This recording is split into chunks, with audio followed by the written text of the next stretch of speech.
जो भी बात आप बोल रहे हो वो तहसीलदार साहब ने एक एक चीज नोट की है और वो रिटर्न में निकलेगा। इस सारा का सारा आज जो भी है ये रिटर्न में निकलेगा। हर एक डिपार्टमेंट को वो डायरेक्शन दी जाएगी जहां जहां से कंप्लेंट आई है और उससे रिलेटेड फिर उनसे जवाब भी लिया जाएगा कि इन्होंने क्या किया है। हम चाहते हैं कि बड़ी की डेवलपमेंट हो, आप लोगों के इश्यू सॉल्व हो। ये इश्यूज जो आप बता रहे हो कुछ अब आज उठे हैं, कुछ 6 महीने के उठे हैं, कुछ 1 साल में उठे हैं और कुछ 10 साल पहले के भी। कुछ इश्यूज ऐसे हैं जो डिपार्टमेंट के हाथ से बाहर है। डिपार्टमेंट शायद बोल दे कि मैं 2 साल पहले तक देख सकता हूं, 2 साल पहले, ये 10 साल पहला पुराना इश्यू है, ये मेरे हाथ में नहीं है। डिपार्टमेंट और एडमिनिस्ट्रेशन की कहीं ना कहीं रूल एंड रेगुलेशन में बंधी हुई है। लेकिन आपके जितने तक की सैलरी ये भी लेते हैं और मैं भी लेता हूं। कोई भी डिपार्टमेंट आपकी बातों को इस चीज से नहीं लेगा कि कोई पर्सनली नहीं लेगा और मुझे लगता है लेना भी नहीं चाहिए, क्योंकि काम है, लोगों की शिकायतें हैं और सुननी जरूर है और सभी सुन रहे हैं। आज के टाइम में मैं यकीन से कह सकता हूं कि भंडार से लेके लास्ट गोदू फिलहाल तक मेरी कॉन्स्टिट्यूंसी है, लेकिन बनी और डुकन ब्लॉक की अगर मैं बात करूंगा, भंडार से लेके धग्गर तक आज कोई पंचायत और कोई पंचायत के अंदर कोई ऐसा वार्ड नहीं है जहां पे काम नहीं चल रहा होगा। 4 करोड़ 75 लाख रुपए में सारा का सारा इश्यू कर चुका हूं आप लोगों के लिए। एक पैसा भी अभी तक मेरे पास बचा हुआ नहीं है और मैं जानता हूं कि हर एक पंचायत में होगा तो कोई ऐसी पंचायत नहीं होगी जहां कम से कम 30 लाख तक मैंने पैसा नहीं दिया। कई पंचायतें ऐसे हैं जहां मैं 50 लाख से भी ज्यादा पैसा दे चुका हूं, आपको ही मुझे देना है। और काफी हद तक पैसा ऐसा था जो हम चाहते थे कि आपके नए कामों में यूटिलाइज किया जाए, आपकी गलियां बने, आपके स्कूल बने, आपके हॉस्पिटल बने, बिजली का काम हो, पानी का काम हो। लेकिन बदकिस्मती हमारी ये रही कि इस दौरान जो बारिश हुई, जो फ्लड हुआ, जिससे इतना नुकसान हो गया, मुझे काफी सारा पैसा उसकी रिपेयर और डैमेज को ठीक करने में लगाना पड़ा। अगर ये नहीं हुआ होता तो वो पैसा भी आपके नए कामों की डेवलपमेंट में हम जरूर लगाते हैं, लेकिन बड़ा सारा पैसा वहां पे हमें यूटिलाइज करना पड़ा।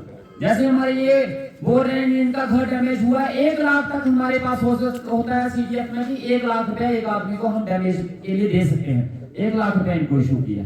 ऐसे और बड़े घर हैं जो डैमेज हुए हैं जिनको 1-1 लाख रुपया मैंने दिया है और कम से कम कोई 20-30 लाख रुपया ऐसा है जो सिर्फ 1-1 लाख के हिसाब से मैंने पर्सनल एक आदमी को दिया जिनके घर डैमेज हो चुके हैं। मेरी कोशिश यही थी कि हर जगह काम जो है लगाया जाए और आपको राहत मिले। और वीडियो साहब हमारे डुगन के और बनी के यहाँ पे बैठे हैं, मुझे एक चीज का डर है और इस चीज का मुझे शक भी है और ये शक और डर मेरा वीडियो साहब ही दूर कर सकते हैं। जितने कामों की लिस्ट मैंने देखी है और जितने काम हैं जो फील्ड में लग रहे हैं, मुझे लगता है मार्च से पहले वो कंप्लीट नहीं होंगे। काम बहुत ज्यादा है, मेरे सीडीएफ फंड के होंगे, पंचायत फंड्स के होंगे, एसटी प्लान के होंगे, एस्पिरेशन ब्लॉक्स के होंगे, जितने भी पैसा है और जिस हिसाब से टेंडर और काम निकले हैं और कुछ टाइम के बाद अगर मौसम खराब हो गया, बर्फबारी हो गई, तो मुझे डर ये है कि ये ना हो कि काम अधूरे रह जाए और पैसा लैप्स हो। इसलिए मैं चाहता हूं काम को ज्यादा तेजी से खींचा जाए ताकि टाइम रहते वो साइज हो जाए, पैसा लैप्स नहीं होना चाहिए। जैसे वीडियो साहब ने बोला, इनके साथ थोड़ा एडजस्ट करो, कंप्रोमाइज करो, क्योंकि बड़ी सारी अगर रूल एंड रेगुलेशन पे ये चलने लग पड़े तो आप लोगों को भी दिक्कत हो जाएगी। कैसे एडजस्ट की जाती है, एक स्किल्ड आदमी की दिहाड़ी कैसे एडजस्ट की जाती है, मटेरियल कैसे एडजस्ट किया जाता है, और अगर रूल एंड रेगुलेशन पे सारी चीजें लगाई जाए तो बड़ी सारी दिक्कत होने शुरू हो जाएगी। इसलिए आपको डिपार्टमेंट के साथ हाथ से हाथ मिला के चलना पड़ेगा, बड़ी की तरक्की के लिए और अपने लोगों की तरक्की।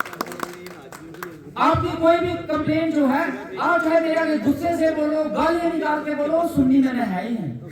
अब ये मत बोलना कि मैं कभी नहीं सुनूं, मैं जरूर सुनूंगा।